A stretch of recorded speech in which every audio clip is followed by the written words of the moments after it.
எலக்ட்ரானிக்ஸ்லாம் இப்போ வந்து பார்த்தீங்கன்னா, புதுசா வாங்குறோம்னாக்கா நீங்கள் 40,000 50,000 குடுத்து வாங்குனீங்கனாலும் தரம் இல்லைங்க.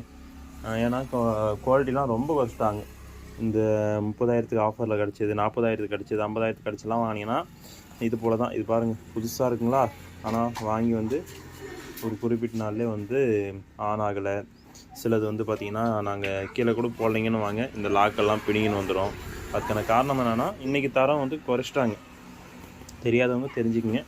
அதனால் ஒரு எலக்ட்ரானிக் பொருள் வாங்குறீங்கன்னா அதோடைய தரம் பார்த்து வாங்குங்க. தரம் வந்து இப்போலாம் ரொம்ப குறைச்சிட்டு இருக்கிறதால முடிஞ்ச அளவுக்கு தரமான பொருள் விலை கூடுதலாக இருந்தாலும் வாங்கிக்கோங்க, தப்பு கிடையாது.